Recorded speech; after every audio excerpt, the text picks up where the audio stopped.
그러므로 주께서 주의 일을 시온산과 예루살렘에 다 행하신 후에 아수르 왕의 완악한 마음의 열매와 높은 눈의 자랑을 벌하시리라.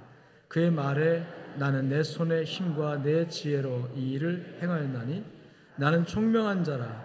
열국의 경계선을 걷어치웠고 그들의 재물을 약탈하였으며 또 용감한 자처럼 위에 거주한 자들을 낮췄으며 내 손으로 열국의 재물을 얻은 것은 새의 보금자리를 얻은 것 같고 온 세계를 얻은 것은 네버리나를 줌 같았으나 날개를 치거나 입을 벌리거나 지저귀는 것이 하나도 없었다 하는도다.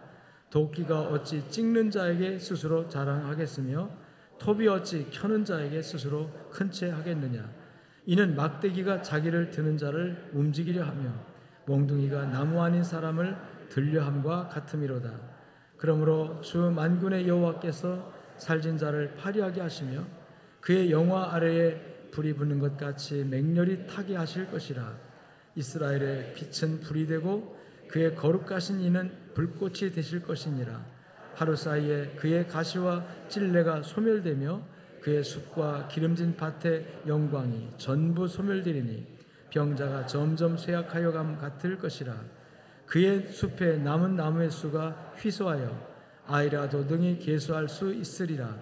그날에 이스라엘의 남은 자와 야곱 족속에 피난한 자들이 다시는 자기를 친자를 의지하지 아니하고 이스라엘의 거룩하신 이 여호와를 진실하게 의지하리니 남은 자 곧 야곱의 남은 자가 능하신 하나님께로 돌아올 것이라. 아멘. 할렐루야.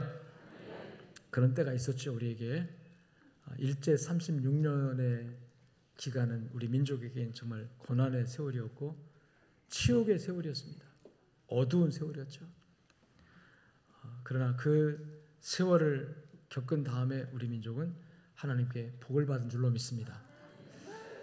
3.1 운동, 일제의 억압과 일제의 그 통제 안에서 눌렸던 국민들의 가슴에 불을 질렀던, 우리도 독립할 수 있다, 우리도 자주적인 주체적인 국가 민족이다, 전 세계 만방에 외치고 또 외쳤던 그 3.1 운동이 일어난 지 105주년이 되는 날이 지난 3월 1일 우리는 월상 예배로 하나님께 예배를 드렸는데요.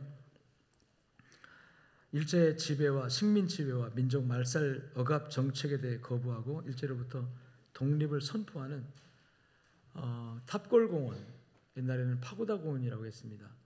그 탑골 공원에서 33인의 이름으로 성명서 같은 독립선언서가 낭독이 되어집니다. 그 독립선언서가 낭독된 이후에 전국에서 요원의 불길처럼 번져나가요. 대한독립 만세운동이 일어나는데 그 당시 우리나라 국민 내 전체 수는 1678만 명이었습니다. 2천만 명이 안 되죠. 흔히 우리가 그냥 2천만 동포요 뭐 이렇게 그 당시 그랬는데, 독립운동하는 분들이 연설할 때 2천만 동포요 깨어납시다 뭐 2천만 동포를 얘기했는데 정확한 통계는 1678만 정도, 2천만 명이 안 되는 그런 숫자였습니다. 당시 기독교인 숫자는 20만 명 정도였어요. 1600만 명 대 20만 명, 1.19% 정도 됩니다. 1.2% 정도가 되는 숫자죠. 아주 미미한 숫자죠. 그런데 독립선언서에 이름을 올린 그 민족대표라고 우리가 그러는데, 그 민족대표는 33명입니다. 그 중에서 천도교 교인이 14명, 불교인이 불교인이 3명인가 되고요. 그 다음에 우리 기독교인이 16명, 그렇게 해가지고 33명이 되는데, 이 33인 중에 16명은, 기독교인 16명은 프로테이지로 따져보니까 48%더라고요. 전 국민 대비 기독교 인구 비율은 1.2%인데 독립에 앞장서고, 이 독립선언서에 이름을 올린다는 것은, 거의 다 사인한다는 것은 죽는다는 거 똑같은 거예요. 이 사인한 다음에 일제에 의해서 어떤 탄압을 받을지, 끌려가서 무슨 고초를 겪을지 아무도 모르거든요. 당연히 끌려가서 매 맞고 끌려가서 죽임을 당할 수도 있는 그 명단에 내 이름 올린다? 쉬운 일이 아닙니다, 여러분. 거기다 이름을 올린 숫자 중에 기독교의 숫자가 48%. 그러니까 국민 대비 1.2%밖에 안 되는 미미한 숫자였던 기독교가 실제로 이 독립운동을 하는데 그 역할을 하고 영향을 끼친 것은 48%. 독립 그 선언문에 이름이 올라간 것만 하더라도 48%.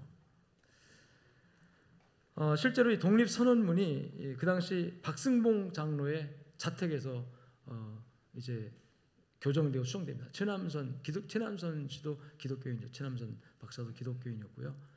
초안이 작성된 것을 가져다가 이상재, 이승훈, 박승봉 이 세 분이 박승봉 씨 자택에서 이제 교정을 하고 수정을 합니다. 최종적으로 문구를 만들어는 작업을 해요. 다 기독교인들입니다. 그래서 그분들이 작성한 이 독립 선언문이 이제 3월 1일 탑골공원에서 낭독이 되죠. 한국 사람들에게 우리들에게 영원한 누나로 기억되는 분이 한 분 있습니다. 누굴까요? 왜 그렇게 잘 알아요? 영원한 누나, 유관순 누나. 유관순 열사는 기독교 학교인 이화학당에서 공부하다가 18살에 이 독립 만세운동에 앞장서서 동참을 합니다. 사랑하는 친구들이었던 김복순, 국현숙, 서명학, 김희자 다 신실한 믿음의 사람들이죠. 그 친구들과 함께 목숨을 바칠 각오를 하고 그 친구들과 비밀 결사대를 조직을 합니다. 그것도 들통나면 바로 끌려가고 그러게 했죠. 그렇지만 비밀 결사를 조직해서 이 만세운동에 앞장서기로 작정하고 참여를 합니다. 전국에서 이 만세운동이 일어난 것이 3.1운동 3월 1일 이후에 전국에서 만세운동이 퍼져나가는데 전국에서 311가운데서 집단적으로 만세운동이 조직적으로 일어나요. 그 중에서 기독교인들이 주축이 돼가지고 단독으로 이 만세운동을 주도한 것이 78개 지역입니다. 천도교가 66개 지역에서 하고, 근데 그 다음에 천도교 숫자는 우리도 훨씬 많으니까요.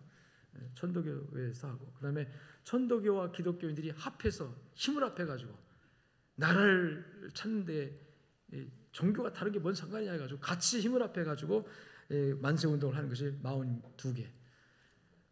그래서 이런 통계는 무엇을 말하고 있냐면 전국으로 불길처럼 퍼져나갔던 만세운동이 독립의 정말 열망이 그 앞에서 주도적으로 이끌고 움직였던 그 주도적인 역할이 바로 우리 교회, 기독교가 그 일을 했다고 하는 것입니다. 아멘 안 해도 괜찮지만 아멘 좀 합시다. 아멘. 이게 왜 중요하냐면 그 당시 인구 대비 1.2%밖에 안 되는 숫자예요. 기독교가 우리나라 대비해서. 근데 아주 미미하고 소소한 그런 적은 숫자가 전국의 만세운동을 주도하는 일에 앞장서서 영향을 끼쳤다는 거죠. 그게 중요한 거예요. 불길처럼 번지면서 이 국민들에게 이 독립에 관한 비전, 일제에 항거하고 독립을 염원하는 이 독립정신, 이 정신이 중요한 독립정신, 깨어나야 된다고 하는 독립정신을 심어주는 일에 기독교가 앞장서서 또 깨어있는 성도들이 앞장서서 그 일을 감당했다고 하는 것입니다. 기독교는 그 대신 이제 만세운동을 주도한 탓에 일제에 의해서 엄청난 핍박을 받습니다. 순환을 겪습니다. 대표적으로 여러분 경기도 화성 우리 GMS 본부가 있는 바로 옆 동네인데요. 제암리 교회에 교인들 몇이 그 옆에 바란읍의 장터에서 만세운동을 했는데 그것을 일경들이 굉장히 탄압을 했어요. 그리고 일제가 이 제암리 교회 교인들이 이 만세운동을 주도하는 것을 막기 위해서 아주 음모를 꾸미는데 거짓말을 해요. 어제 장날 당신들이 만세운동을 할 때 우리가 너무 과격하게 탄압해서 미안하다. 내가 교인들한테 우리가 사과할 테니까 교인들은 다 모여라. 거짓말합니다. 또 교인들은 순수하게 받아들여가지고 교회 다 모였어요. 전 교인들이 다 모였어요. 그래가지고 모였을 때 일제가 밖에서 문을 닫아 걸고 못질을 하고 못 나오게 하고 창문까지 다 닫아 걸고 석유를 뿌리고 불을 질렀어요. 그래가지고 그 안에 33명이 다 죽습니다.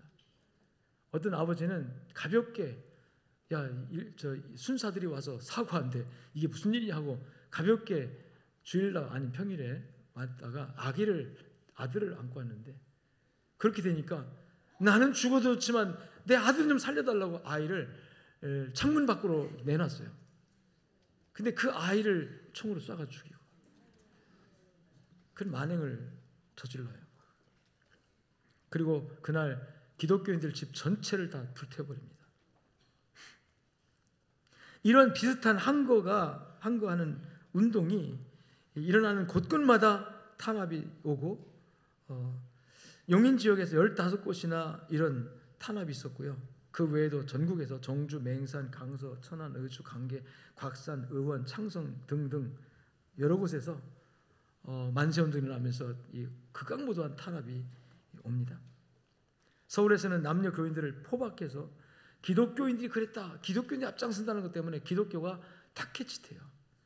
이 탄압에. 그래서 서울 지역에서는 교인들을 몽땅 잡아다가 십자가를 세워놓고 십자가에 매달아 놓은 다음에 이제 매를 치는데 그냥 매가 아니라 그 매에다가 독을 묻혀가지고 여러분 독을 묻혀서 때리면은 때린 살가죽이 벗겨지고 상처가 나는 곳에 독이 들어가는 거죠. 그러면 그 독이 그냥 살을 썩게 만들어서 결국은 고통을 당하게 만드는 그런 행동을 일제가 했습니다. 나라가 가장 어둡고 캄캄했던 시기에 기독교 신앙은 민족의 빛이 되었고 교인들은 어느 누구보다 앞장서서 독립운동에 주도적으로 활동을 했습니다. 그래서 진실한 기독교 신앙은요, 애국하는 신앙입니다. 나라 사랑이라는 게 중요하잖아요. 애족으로 연결되어진다. 저는 이 만세운동이 일어난 지 105년이 지금 지났지 않습니까? 2024년의 3.1절을 생각하면서 우리 국민들에게, 오늘 저와 여러분들에게, 지금을 사는 우리들에게 그때 105년 전에 살았던 그 당시에 우리 국민들과 비교해 보면 좀 하늘과 땅의 차이가 있잖아요. 그때는 나라도 없었고 지금 우리 나라라는 나라가 우리를 보호해주고 있잖아요. 과연 우리는 그 당시는 내 한 목숨 버려서 이 나라 산다면, 우리 민족이 잘 된다면 이 한 목숨 아깝지 않다고 나가서 그렇게 항거를 하고 만세운동을 했습니다. 근데 지금은 나라가 주는 혜택이라는 것은 이 울타리가 된다는 거거든요. 외국에 나가보면 그걸 알아요. 우리 여권 가지고 가보면 대한민국의 여권이 얼마나 우리를 보호하고 우리를 지켜주는지. 지금은 대한민국 위상이 높아져 가지고요, 세계 어느 나라 가도 여권만 내놓으면 다 통과해요. 그냥 다 통과해요. 어떤 나라는 쫙 줄 섰는데 대한민국 여권자들은 그냥 이쪽으로 막 그냥 통과가 가는 나라도 있어요. 감사하죠? 이 감사한 마음 있습니까 정말? 이 감사한 마음은, 물론 나라라고 하는 것은 우리 실체지만 사실은 관념적인 것도 많이 있잖아요. 어디다 감사할까? 나라에 감사한다. 어떻게 감사할까? 뭐 나라를 위해서 뭐 한다 하는데 물론 그런 개념들이 많이 사라져 버리고 있고, 우리가 감사할 것은 따라합시다. 나라를 주신 하나님께 감사하자. 그럼 감사의 대상이 분명히 있죠? 되죠? 아멘. 이스라엘과 하마스 전쟁이 터졌습니다. 전쟁 터졌을 때요, 세계 언론은 이스라엘 청년들, 이 청년들이 지금 미국이고 전 세계나 흩어져서 이제 유학 생활을 하고, 또 유대인들이 미국에 사는 데도 많아요. 디아스포라들이. 이 디아스포라들에게 주목을 했어요. 이스라엘에서 전쟁이 났는데 과연 다른 나라에 사는 유대인들은 어떻게 할까 했는데요, 전쟁 나는 그 이튿날부터 전 세계에서 많은 청년들이, 국적도 자기 나라 국적 아니고 미국 국적을 가지고 있는 유대인 청년들이 우리 민족을 지켜야 된다고 해요. 비행기에 몸을 싣는 러시가 일어납니다. 오래된 얘기가 아니고요. 한마 전쟁 터진 거 아시죠? 네. 세계 언론들이 주목을 했습니다. 나라 없이는 자신의 행복이 없다는 것을 알았기 때문에 개인에게 나라가 얼마나 소중한지 뼈저리게 느꼈던 민족이 유대인들이에요. 나라 없이 세계를 2000년 동안 방황했잖아요. 나라가 없으니까 자기를 지켜줄 그런 보호막이 없으니까 독일에서는 히틀러에게 600만 명이 멸시당하고 여러분 독가스 실에 가서 죽고, 전 세계 또 소련에서는 공산당에게 죽고, 또 미국이든 자유로운 국가에 가서도요 유대인이라는 이 신분 때문에 얼마나 핍박을 많이 받았는지 몰라요. 나라가 얼마나 중요한가. 그래서 그들은 시오니즘 운동을 벌여가지고 나라를 되찾는 운동을 해가지고 여러분 나라를 찾았잖아요. 그래서 지금 이스라엘 나라가 2000년 만에 다시 찾은 나라예요. 우리가 해방되는 해에 그 나라 거기도 시오니즘 운동으로 나라를 찾았어요. 그래서 나라가 얼마나 중요한지, 국가가 얼마나 중요한지, 나 개인의 안녕보다, 내 개인의 행복보다 나라가 안정되고 나라가 견고하게 세워야만이 그 안에서 내가 내 개인의 자유도 개인 행복도 있다는 것을, 또 민족이 이 공동체가 얼마나 중요한지를 너무나 잘 알기 때문에 그건 내 일 아니야. 나는 미국 시민권자인데 내가 왜 안 갈 수 있지만. 어떤 글에 보니까 어떤 대학교에서 기말 시험이 있는데, 무슨 시험이 있는데 학생이 빠진 거예요. 왜 빠졌나? 시험이 중요한 시험인데. 보니까 전부 다 비행기 타고 싸우겠다고 예루살렘으로 간 거예요. 유대인들이. 이기주의가 만연한 이 시대에 애국 애족 말하면, 그러면서 나라를 위해서 참고, 나라를 위해서, 국가를 위해서, 민족을 위해서 네가 좀 참아라, 네가 좀 헌신해라, 희생하라 이렇게 말하면요 바보냐 그래요. 바보냐? 조금은 바보도 되어야 합니다. 시대에 뒤떨어진 생각이라고 젊은이들은 말할지 모르겠어요. 그러나 자신이 속한 나라, 내가 태어나서 자라는 내 나라를 사랑하고 그 나라를 지키고 보호하는 것은 우리의 의무예요. 아니, 의무가 아니라 진짜 필연적으로 필요한 거예요. 나라가 없이 어떻게 내가 있을 수가 있겠어요? 생각해 보세요. 내가 배를 타고 가는데 내가 중요해. 배는 구멍나 깨져가지고 가라앉는데 내가 중요해. 어떻게 됩니까? 배가 가라앉고 나도 가라앉고 하는 거예요. 오늘 우리가 그런 형국을 보는 거예요. 내가 중요하죠. 나라는 개인 중요하죠. 근데 나를 지켜주는, 나를 이 물 위에 떠가게 만든 이 배가 중요하죠. 이 배는 깨져가지고 물이 막 새는데 이건 아무것도 아니야. 이건 그냥 배야. 아무것도 아니야. 내가 중요해. 그러고서 아무것도 하지 않으면요, 그 배 가라앉고 나도 같이 가라는 거예요. 나라라고 하는, 국가라고 하는 것이 그런, 제가 국가주의를 말하는 게 아니에요. 정치적인 의미에서 국가주의를 얘기하는 것이 아니라 내가 살고 있는 내 땅을 얘기하는 거예요. 여러분, 나 사랑합시다. 애국합시다 하는 뜻이에요.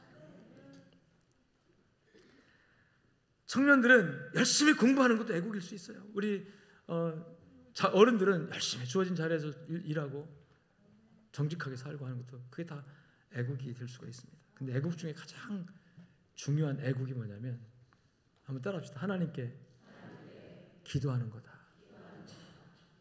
아멘. 이 나라의 안녕, 나라의 미래, 질서, 나라의 모든 운명 자체를 따라합시다. 하나님이 붙들고 계신다. 아멘. 하나님이 지켜주시는 거예요. 우리 애국가에 글에 있죠. 하나님이 보호하사. 저는 애국가를 참 좋아합니다. 이게 애국가 싫어하는 분 있어요? 애국가 부를 때 난 이거 안 해. 난 뭐 마음에 안 들어 하고 애국가를 안 부르는 분이 있는지 모르겠는데, 그러려면 대한민국을 떠나야 돼요. 떠나야 돼요. 근데 대한민국 국민이면 애국가 애창해야 합니다. 애창해야 돼요. 찬송가는 아니지만 거기에 하나님이 나오시잖아요. 물론 그 하나님의 의미를 기독교인이 아닌 사람들은 자기들 믿는 신으로 이해를 합니다. 그래서 하느님이라고 바꿔놨어요. 하느님하고 하나님은 좀 달라요. 하느님은 하늘에 있는 님, 그래서 하늘에 있는 위대한 신, 그러니까 옥황상제도 될 수가 있고 용왕님도 될 수가 있고 뭐 다 될 수 있어요.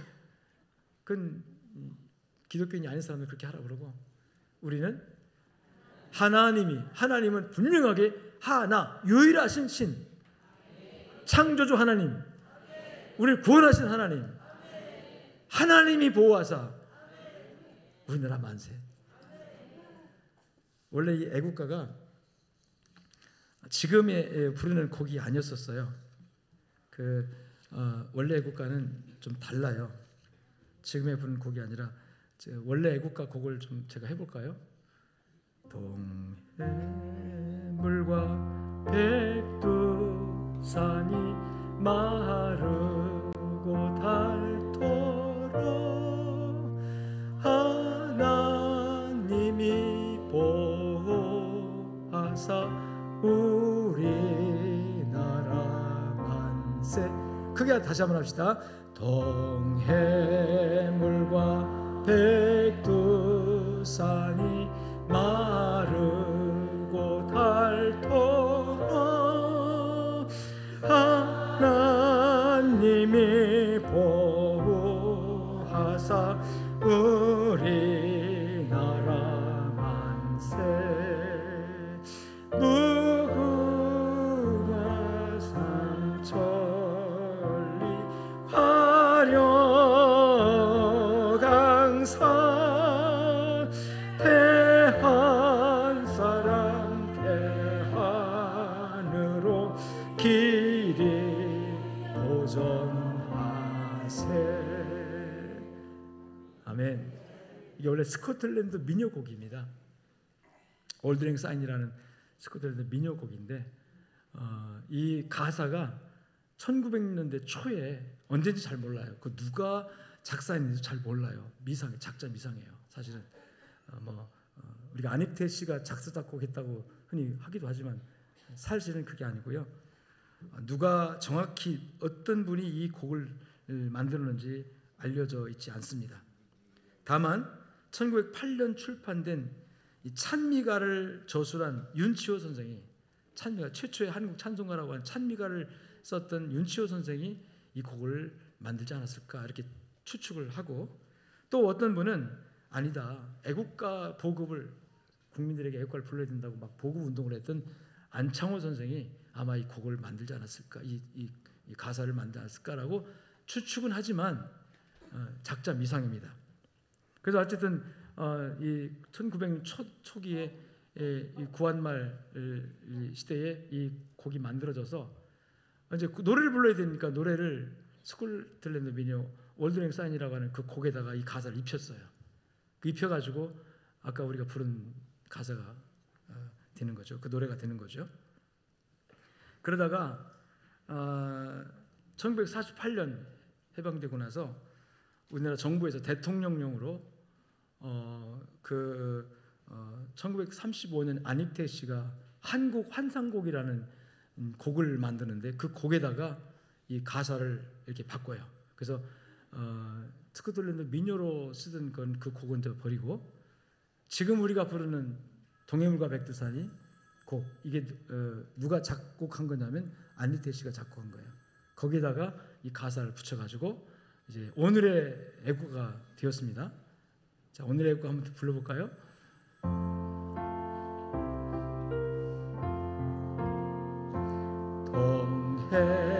동해물과 백두산이 마르고 닳도록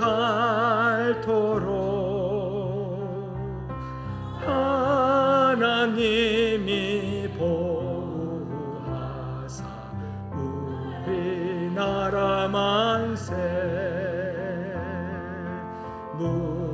무궁화 삼천리 화려강산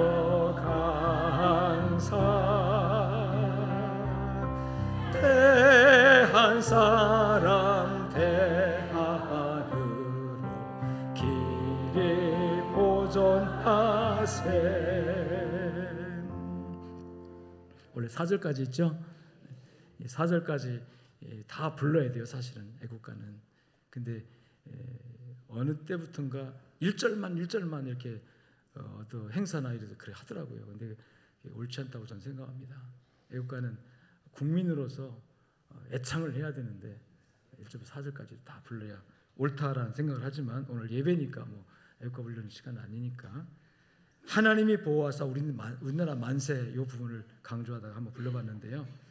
원래 처음에 이 작사되어질 때 원곡의 4절에 보면 이 기상과 이 마음으로 그렇죠. 충성을 다해 지금은 여기 바뀌었어요. 원래는 임군을 섬기며 임군이 누구예요? 임군이 나라의 왕이에요. 왜냐하면 이 곡이 처음 이 가사가 만들어질 때 우리나라는 민주주의국가 아니었어요. 어떤 나라였어요? 왕정국가였어요. 왕정국가 시대는 왕의 나라 시대는 왕이 주인이에요. 그래서 나라에 충성한다는 의미는 누구에게 충성한다? 왕에 충성한다. 그게 같은 얘기예요. 그러니까. 그래서 임금에게 충성하자. 이 기상과 희망을 임금에게 충성하자. 그것이 바로 나라 사랑이고 그것이 바로 민족 사랑이다. 근데 저는 생각해 보니까 원래 가사가 맞다 생각을 했어요. 왜? 우리의 진정한 임금님이 계세요. 할렐루야. 만왕의 왕 되신 우리 주님이 우리 임금이십니다. 천지의 주인이시고 창조하시고 역사를 주관하시는 분이 우리의 왕이십니다. 아멘. 그 왕을 여러분 섬기십니까? 그 왕이 우리에게 이 나라를 허락해 주셨어요. 유대인들에게 땅 한 평 없던 유대인들에게 아브라함을 통해서 내가 너와 네 자손에게 이 가나안 땅을 주겠다, 나라를 주겠다는 뜻이에요. 그리고 하나님의 그 주인 되신 하나님의 축복으로 유대인들은 여러분 땅을 갖게 됩니다. 그게 가나안 땅입니다. 그 땅을 놓고 지금 계속 이 땅을 안 뺏기려고 또 차지하려고 하는 전쟁이 벌어지는 지금 하마스 군대 그런 거예요. 여러분 우리 나라를 주신 임금님은 하나님이십니다. 이렇게 자유롭고 이렇게 평안하고 이렇게 좋은 나라. 우리나라 역사 가운데요 5천년 반만년 역사라고 하는데 지금처럼 부유했던 시절이 있었습니까? 세계 10위권의 경제대국을 이뤘던 역사가 있습니까? 없습니까? 역사학자들 아무리 살펴봐도요 우리 역사 가운데 그런 거 없습니다. 더 중요한 것은 이렇게 자유롭게 국민들이 대접받고 남녀 차별 없이 어린아이 노인 차별 없이 물론 들어가 보면 개별적으로는 문제도 많이 있지만 적어도 우리나라 구조상 여러분 이렇게 자유로운 민주주의 국가를 만들어서 정말 천국 같은 나라가 되었던 적이 있습니까? 우리 역사 가운데 삼국시대 이전에 올라가서 전부 다 여러분 얼마나 우리가 가난하고 또 어떤 신분 계급 질서 속에서 양반 쌍놈 찾고 얼마나 우리가 그리고 세계 열강 중에 정말 이름도 없이 알려지도 않은 나라로 존재감도 없이 살던 우리나라가 하나님의 계획과 은혜 가운데 이렇게 좋은 나라로 세워진 줄로 믿습니다. 그 세워지는 과정에서 하나님의 계획과 축복이 있었지만 그 과정에서 정말 눈물과 땀과 목숨 피를 바쳐서 희생하고 헌신했던 분들이 있습니다. 독립운동이 전개되면서 일제는 극악무도한 탄압을 했죠. 오죽하면 한 교회당에다가 사람을 모아놓고 성도를 모아놓고 불을 질러가지고 그런 비슷한 탄압이 얼마나 많이 있었습니까? 3.1운동, 3.1 만세의 그 3.1절 그 독립선언문이 낭독되고 나서 3일 지나서 이틀 지났죠. 3일 3월 3일 날 서울 시내 곳곳에 문서가 전단지가 뿌려지기 시작했어요. 전단지가. 그게 어떤 전단지냐면 대한 독립단 통고문이라는 전단지였어요. 독립단 통고문. 독립을 위해서 움직이는 사람들에게 통보하는 게 전달문이죠. 독립단 통고문인데 이 독립단 통보문이 어디서 만들어졌냐면 미국에서 거주하면서 독립운동을 주도했던 대한인 독립회라고 하는 그런 단체가 있었는데 그 단체에서 만든 거예요. 만들어가지고 선교사들을 통해서 이렇게 전해져가지고 그것이 이 한국에서 막 독립을 염원하는 만세운동 막 일어나니까 그 선교사들이 급히 인쇄해가지고 막 이제 성도들에게 돌렸어요. 뿌렸어요. 그 내용을 보면 이런 겁니다. 존경하고 고귀한 독립단 여러분이여, 어떤 일이든지 일본인을 모욕하지 말고 돌을 던지지 말며 주먹으로 때리지 말라. 이는 야만인이 하는 바니 독립의 주의를 손상할 뿐이니 행여 각각 주의할지며 신자는 매일 3차례 기도하되 주일은 금식하며 매일 성경을 읽되 월요일은 이사야 10장, 화요일은 예레미야 12장, 수요일은 신명기 18장, 목요일은 야고보서 5장, 금요일은 이사야 59장, 토요일은 로마서 8장을 돌아가며 다 읽을 것이니라. 독립운동에 앞장서서 앞에서 일하는 낯선 독립단원들에게, 독립운동가들에게, 만세운동을 주도하는 성도들에게 통고문이라는 제목으로 전달된 이 문건, 여러분 한마디로 말하면 독립운동을 하되, 따라합시다. 하나님의 방법으로, 기독교 정신으로. 아멘. 독립을 운동하되 어떻게 하라? 하나님의 방법으로 하라. 독립운동을 하되 기독교 정신으로 하라는 거예요. 일본인을 모욕하지 말라. 아니 그 왼수덩어리를 모욕하고 욕하고 비난하고 막 손가락, 여러분 우리 이를 갈면서 욕하잖아요 지금. 근데 모욕하지 마라. 그들에게 돌 던지지 마라. 즉 폭력적인 방법으로 하지 마라. 주먹을 때리지 말고. 그들은 그렇게 하는 것은 야만인이 하는 것이다. 우리 민족은 야만인이 아니다는 뜻이죠. 저들은 야만이기 때문에 총칼로 포갑해서 우리 주권을 빼앗아가고 나라를 빼앗아갔지만 우리는 야만인이 아니다. 우린 신사입니다. 왜 아멘 안 해요? 우리는 신사입니다. 야만인이 아니에요. 똑같이 폭력으로, 똑같이 혈기로 싸우는 사람들이 아니에요. 그러면서 신자는 독립운동을 하면서 매일같이 3차례 기도해라. 아침, 점심, 저녁으로 기도해라. 독립운동을 한다고 해서, 만세운동을 한다고 해서 우리 힘으로 되는 게 아니니까 기도해라. 3차례 기도하고, 그리고 주일은 금식하고. 어떻게 하고? 금식하고. 하나님께 매달리라는 거예요. 하나님, 우리 힘이 없습니다. 능력 없습니다. 도와주세요. 하나님께 매달려라. 그리고 매일같이 성경을 읽되, 자, 요일마다, 월요일은 이사야 10장, 또 화요일은 예레미야 12장, 이렇게 요일별로 성경을 딱 지명해서 매일같이 성경을 묵상하면서 독립운동을 해라. 하나님의 방법으로 하라. 오늘 읽은 성경 본문의 말씀이 월요일날 묵상하라고, 독립단 통고문에 월요일날 묵상할 성경 본문 제시되는 말씀을 오늘 성경 본문으로 읽었습니다. 한마디로 말하면, 따라합시다. 역사를 주장하시는 분은 하나님이시다. 세상 역사가 저절로 돌아가는 것 같고 어떤 정치가 권력자들에 의해서 움직여지는 것 같지만, 그 세상 역사를 이끌어가고 그 역사의 결론에 있어서 판단하고 심판하실 분도 누구다? 하나님이시다. 할렐루야. 이사야 10장에 나오는 얘기가 그런 얘기입니다. 그 얘기는 뭐냐면, 하나님의 백성들인 이스라엘이 범죄해요. 우상을 섬기고 바알 섬기고. 하나님께서 속상하죠. 하나님께서 내 백성이 하나님을 등지니까, 내 백성이 하나님을 아버지로 여기지 않고 우상을 아버지로 그러니까 얼마나 하나님이 속상합니까? 그래서 말씀을 보내요. 선지자를 보내요. 너희들 그러지 마라. 회개하라. 내가 하나님이다. 너희 하나님이다. 안 들어요. 끝까지 고집을 피우고 우상 숭배하고 물질, 황금 만능주로 빠지고.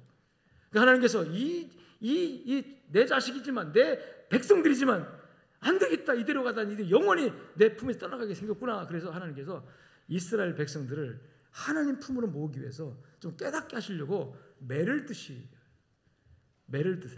회초리를 드시는. 근데 회초리를 어떻게 듭니까?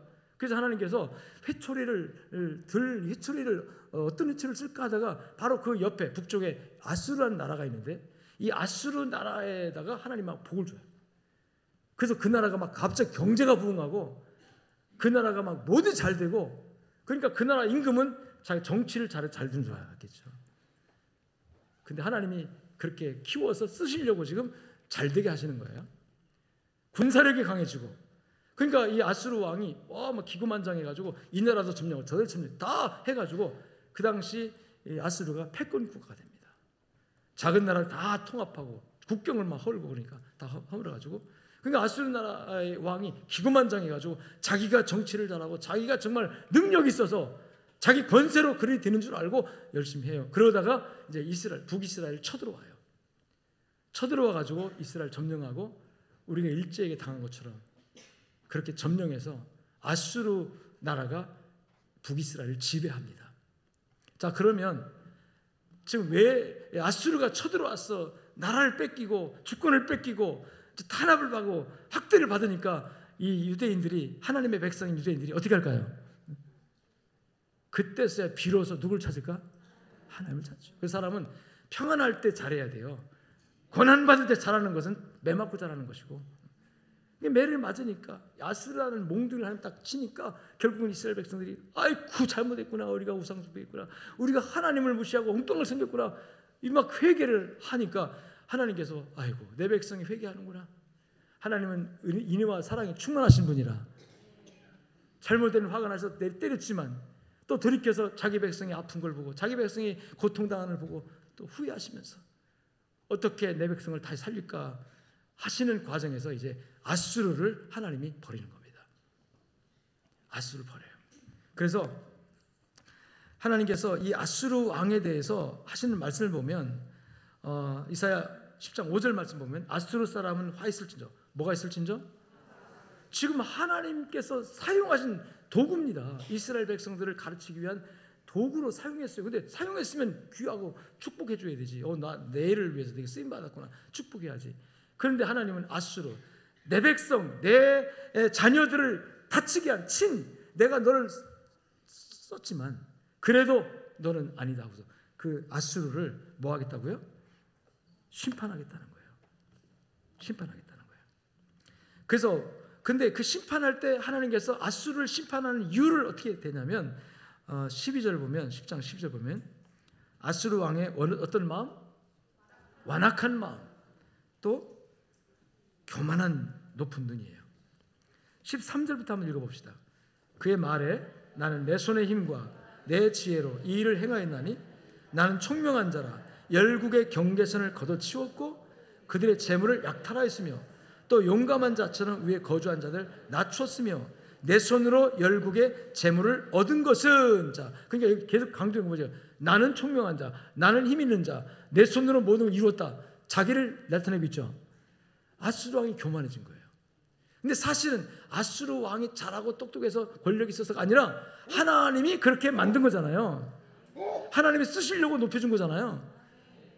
그런데 하나님은 어디 가고 내가 잘나서, 내가 능력이 있어서, 내가 힘이 있어서, 내가 똑똑해서, 내가 노력을 많이 했으니까 내가 열국의 경계를 치웠다는 얘기가 뭐냐면 다른 나라 쳐들어가서 점령해가지고 하나로 만드니까 경계가 없어지죠. 국경이 없어지죠. 그게 패권국가 됐다는 거예요. 세계를 제패하는 나라가 됐다는 거예요. 그런 위치에 있을 때 아수르 왕이 교만해진 거예요. 마음이 완악해가지고. 그래서 하나님께서 이 아수르를 버릴 때 그걸 제목으로 삼아. 너는 교만하다. 여러분, 하나님은 겸손한 자를 기뻐하시고 축복하십니다. 마음이 완고하고 교만한 자, 마음이 완고해서 자기 고집으로, 자기 생각으로, 자기 능력으로 여러분 사는 줄 알고 하나님 앞에 마음을 낮추지 않는 사람들, 고개 숙이지 않는 사람들, 교만한 사람 다 물리쳐요. 처음에는 잘 되는 것 같은데 나중에 다 꺾어버립니다.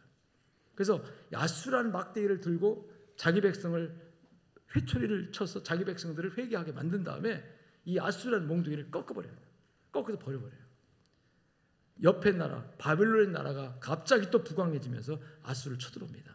이 아수르가 바벨론의 망이에요. 그래서 여러분, 하나님은 죄를 범했을지라도 낮아져서 은혜를 구하고 하나님께 긍휼을 구하고 하나님 살려달라고 자기를 낮추는 자를 불쌍히 여기고 기뻐하십니다. 아멘. 그래서 하나님은 이 아수르라는 나라의 오만함, 그걸 심판하신 하나님이다. 역사를 하나님이 주도하셔서 끌고 가신다. 일제가요, 이 일본이 1차, 2차 세계대전을 치르면서 얼마나 교만한지 아십니까? 세계의 모든 나라에 도전장 내잖아요. 미국과도 전쟁하고 소련과도 전쟁하고 중국과도 붙고, 근데 실제로 태평양 전쟁 같은 이 전쟁에서 일본이 싸우는 족족 이깁니다. 싸우는 족족 승리해요. 그러니까 일본의 천황이 아주 기고만장해서 세계에서 가장 위대한 왕인 줄 알았죠. 하나님이 그 교만을 내버려 두셨습니까? 단방에 꺾어버리시죠.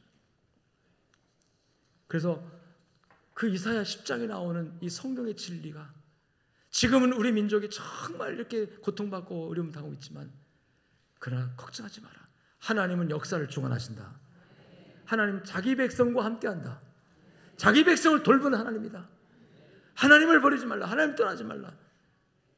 그래서 이 독립운동을 하되 인간적인 야만스러운 폭력에 의해서가 아니라 비폭력 정하는 거죠. 그러니까 이게 하나님 방법 아닙니까? 예수님 방법 아닙니까? 십자가를 지고 올라가신 예수님 방법 아닙니까?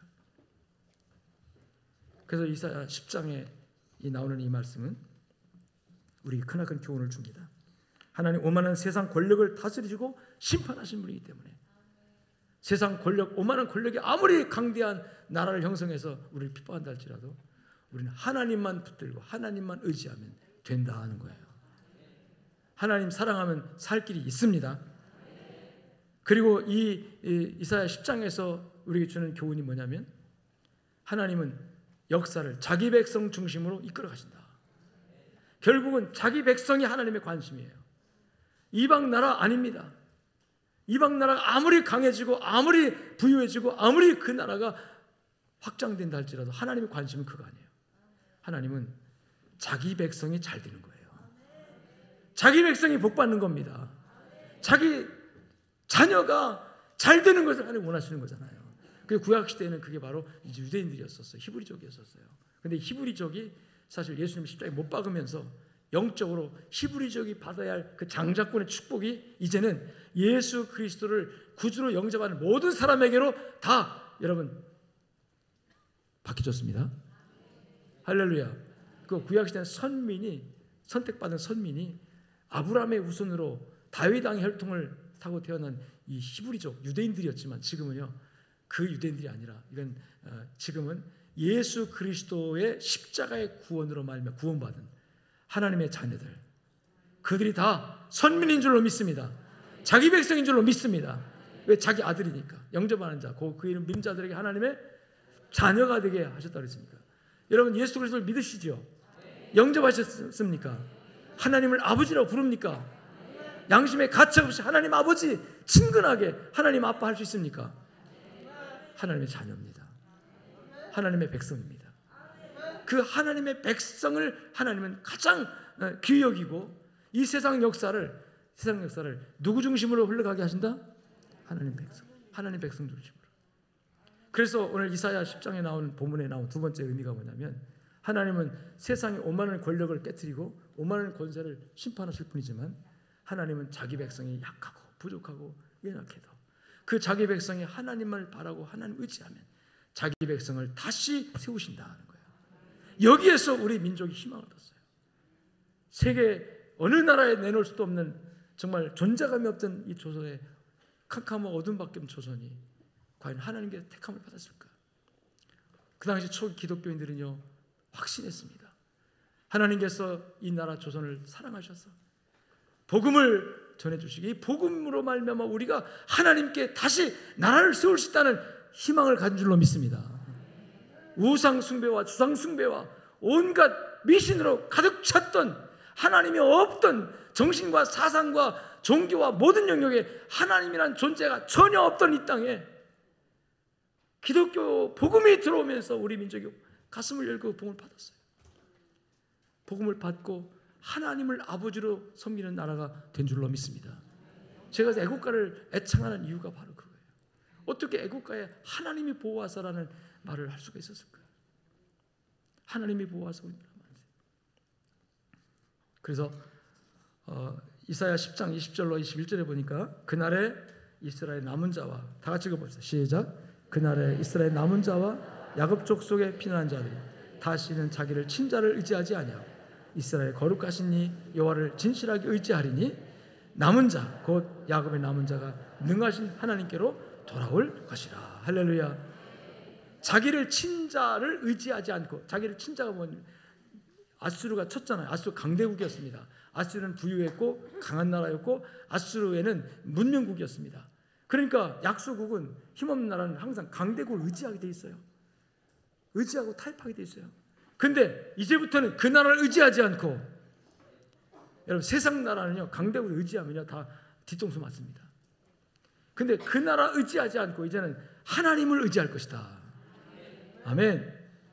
하나님이 자기 백성들을 그렇게 세상의 강자를 의지하지 않고 아수르를 자기를 친자를 의지하지 않고 이제는 자기 백성이 자기 하나님만 의지하는 백성으로 만들어 간다는 거죠. 그렇게 돌아오게 하겠다는 거예요. 그래서 일제점령기를 통해서 우리는 고난도 핍박도 많이 받았지만 한국 교회가 너무나도 간절하게 하나님을 의지하는 계기가 된 줄로 믿습니다. 물론 신사참배라고 하는 크나큰 걸림돌 때문에 시험 들고 실패하고 넘어진 그런 것들도 있습니다. 그럼에도 불구하고 하나님은 이 나라를, 이 땅을 살리시고 복주시기 위해서 한국 교회 성도들을 세우셨고 그 한국 교회를 통해서 하나님은 역사하신 줄로 믿습니다. 따라합시다. 하나님은 자기 백성 중심으로 역사를 이끌어 가신다. 여기서 우리는 자부심을 가져야 합니다. 세상에 살면서 우리가 다 불리한 조건에 있고 세상 사람들과 비교하면 아무것도 아닌 것 같지만 아니에요. 하나님은 항상 관심을 자기 백성에 둬요. 세상 사람들 잘 사는 거 하나님 별로 관심 없습니다. 내 백성이 어떠냐는 거예요. 내 백성이 행복하냐는 거예요. 하나님은 자기 백성이 하나님 안에서, 믿음 안에서 살아가는 그런 나라 만들기를 원하시는 거예요. 세계 선교 역사상 복음이 전파된 이후에, 복음이 전혀 없던 지역에 복음이 전파된 이후에 이렇게 100년도 안 되는 시기에 인구 4분의 1이 기독교가 되고 동네 방방곡곡에 십자가가 세워지고 이런 역사가 없습니다. 찾아볼 수가 없습니다. 초대교회 예루살렘에 베드로가 설교했더니 3,000명이 회개하고 또 설교했더니 5,000명이 회개하고 그거 이외에는 선교 역사상 이렇게 급속하게 기독교가 부흥하고 급속하게 국민들의 정서 속에 기독교가 여러분 국교처럼 이렇게 빠르게 전파된 역사가 없어요. 유독 하나님께서 대한민국 우리나라를 택하시고 축복하신 결과인 줄로 믿습니다. 그래서 이 만세 운동을 우리 기독교적 시각에서 살펴보면서 우리 기독교들이 지금 그러면 만세 운동 다 끝나고 이제는 해방됐고 이제는 자유로운 나라에서 복을 받으며 살고 있으니까 끝이냐? 끝이 아니에요. 끝이 아니에요. 왜 끝이 아니냐면 아직도 미완성 해방이, 북한의 2천만 우리 동포들이 아직도 김정은 정권에 포항무도한 김정은 정권에 초등학교 6학년짜리가 남한 영화를 봤다고 해서 12년 감옥에 보내는 그런 나라가 좀 있어요. 그런 극악무도한 포악한 정권이 지금 딱, 저는 가끔 기도할 때 그런 생각 들어요. 우리가 회개하지 않으면 하나님께서 이스라엘을 교육하기 위해서 아수르라는 몽둥이를 썼던 것처럼 우리가 회개하지 않으면, 우리가 교만하면, 우리가 지금 누리는 이 행복을 정말 자기가 잘나서 우리가 잘해서 된 것처럼 교만하면, 그 교만을 깨뜨리기 위해서 하나님께서 저 김정은이를 몽둥이로 쓰지만 어떻게 할까? 김정은이가 가진 핵폭탄을 몽둥이로 쓰면 우리가 어떻게 할까? 여러분 그게 안 될 것 같습니까? 만일 너희가 회개하지 않으면 이와 같으리라. 예수님께서 실로암 망대가 무너져서 사람이 죽었는데 그들이 죽은 그 사람들이 자기들 죄 때문에 죽은 줄 아느냐? 너희도 만일 회개치 않으면 그와 같으리라. 오늘을 사는 우리가 교만해져서, 지금 먹고 살만하다고 교만해져서 하나님께 겸손하지 않고 하나님을 찾지 않고 하나님과 멀어지고 자기 잘나서 똑똑해서 자기 노력과 능력으로 된 것처럼 무엇을 꼿꼿이 세우고 말씀 앞에 겸손하게 엎드리지 않으면 이스라엘을 가르치기 위해서 아수르 몽둥이를 쓰신 것처럼 하나님께서 푸틴이라는 몽둥이를 쓰실지, 시진핑이라는 몽둥이를 쓰실지, 김정은이 몽둥이를 써서 우리를 가르칠지 그거 어떻게 하냐는 거예요. 여러분, 하나님은 자기 백성이 오직 자신의 품 안에서 겸손하게 하나님만 의지하며 문제가 생기면 주여 힘도 없고 능력 없습니다. 어떻게 할 방법도 모르겠어요. 그렇지만 주님 바라봅니다. 따라합시다. 살려주세요. 개인의 문제든 국가의 문제든 우리는 하나님 앞에 더 낮아져야 합니다. 겸손하게 엎드려야 합니다. 그리고 기도해야 합니다. 독립당 통고문에서 하루에 3번씩 기도할 것이요, 나가서 대한독립 만세 외치는 것도 중요하지만 독립을 주신 분이 누구예요? 하나님이세요. 하나님 도와주세요, 살려주세요 기도하면서 외쳐라는 거죠. 금식하면서 외치라는 거예요. 이것은 겸손함을 의미합니다. 아멘. 지난 우리 3.1절 날이 금요일이죠? 맞죠? 우리는 우리 교인들이 금요일 날 3.1절 매월 1일은 우리 뭘로 모이죠? 월상 예배로 모여요. 월상 예배 모이는데 이번 월상 예배는 그날 휴일이기도 하니까 학교도 안 가고 직장도 안 가니까 우리 전 교인들 함께 모이자 해가지고 새벽 예배 시간을 1시간 늦춰가지고 6시에 모였어요.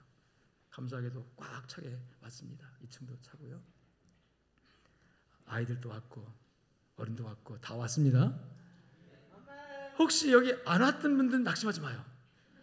제가 문을 열어놨어요. 왜냐하면 그때는 안 왔어도 양정의 울타리 안에 있으면 다 온 거다. 아멘. 그렇다고 다음에도 공짜로 먹으려고 하지 마시고 다음에는 그런 일 있으면 적극 참여하세요.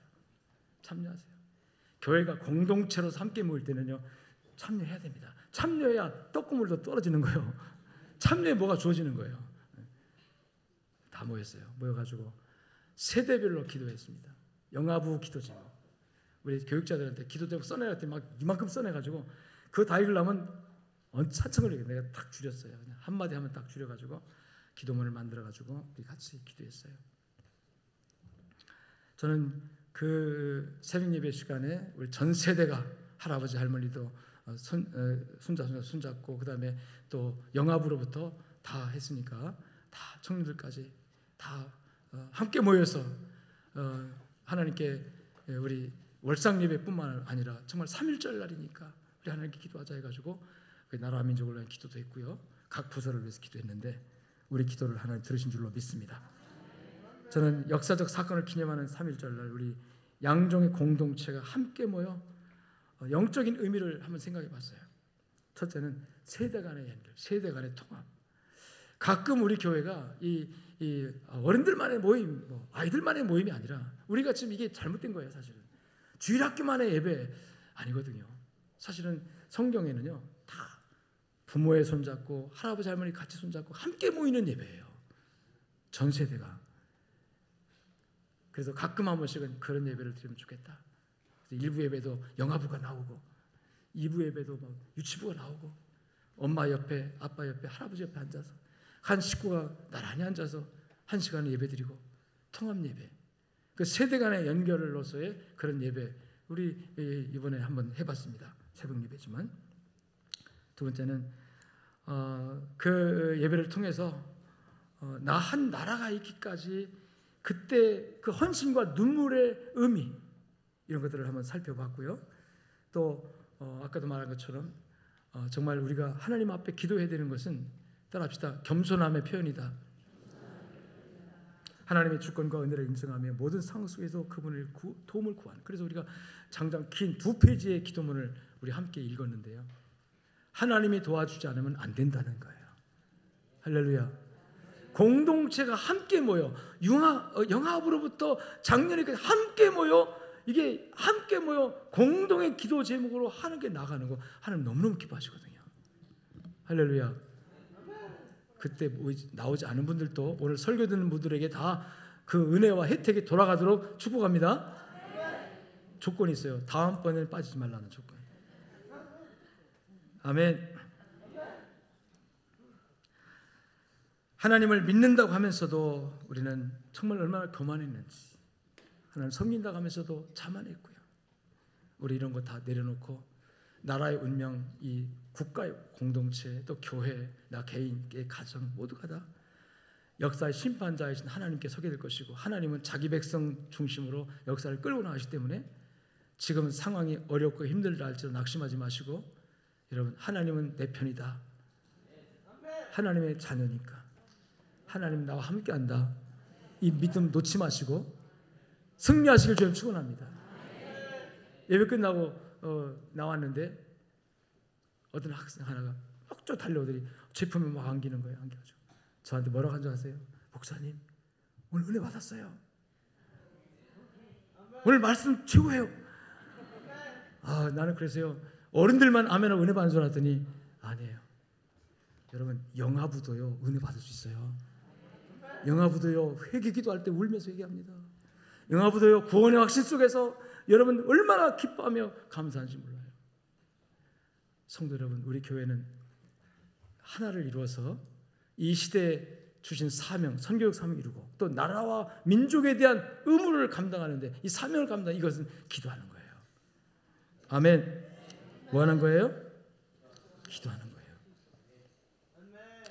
개인 이기주의가 만연한 이 시대에 애국을 말하며 나라를 위해 희생이나 헌신을 말하는 것이 시대에 뒤떨어진 생각이라고 할지 모르지만 자신이 속한 나라, 자신이 태어나서 자라는 내 나라 그리고 내 교회를 사랑하는 것은 당연한 일입니다. 그래서 따라합시다. 애국심을 길러야 합니다. 직장인은 자신이 맡은 직장에서 최선을 다하는 것도 애국일 것입니다. 학생들은 공부를 열심히 하는 것이고, 무엇보다 우리는 여러분 예수 그리스도 아닌 우리는 따라합시다. 나라와 민족을 위해서 기도하는 것 또한 진정으로 애국하는 것이다. 왜냐면요 이 나라를 지켜주시고 살려주시고 부흥되고 잘되게 하신 분은 살아계신 우리 왕 되신 하나님이시기 때문입니다.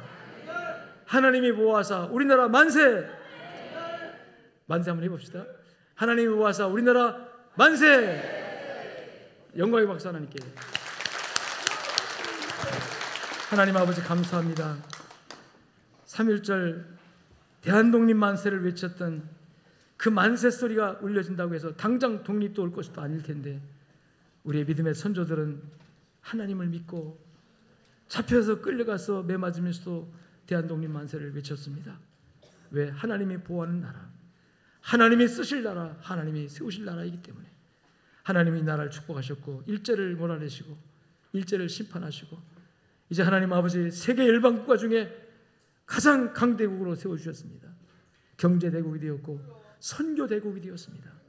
세계 나라 국가들이 교회들이 선교가 위축되고 점점 퇴락하는 시대의 상황 속에서 우리 한국교회는 아직도 선교 열정을 불태우고 세계 선교사를 가장 많이 파송한 나라로 하나님이 세워주시는 것 감사합니다. 주여 우리 성도들을 깨워주시옵소서. 우리 마음과 생각을 일깨워 주시옵소서. 나라 없이 나 개인이 없다는 사실을 알고 나라를 위해서 무언가 내가 무엇을 해야 될지를 알게 하옵소서. 아버지 최선을 다해서 있는 자리에서 충성하게 하시고 나아가서 하나님 앞에 겸손히 엎드려져서 도움을 구하고 하나님의 은혜를 구하는 우리 모두가 되게 하여 주옵소서. 감사하며 예수님 이름으로 기도 올리옵나이다. 아멘. 이제는 살아계신 우리 주 예수 그리스도의 은혜와 하나님 아버지의 무한하시고 극진하신 사랑과 성령님의 위로 교통 충만 역사하심이 말씀을 붙들고 나가는 모든 주의 백성들 머리 위에 저들의 가정과 삶 현장 속에 이제로부터 영원토록 함께 있을지어다. 아멘.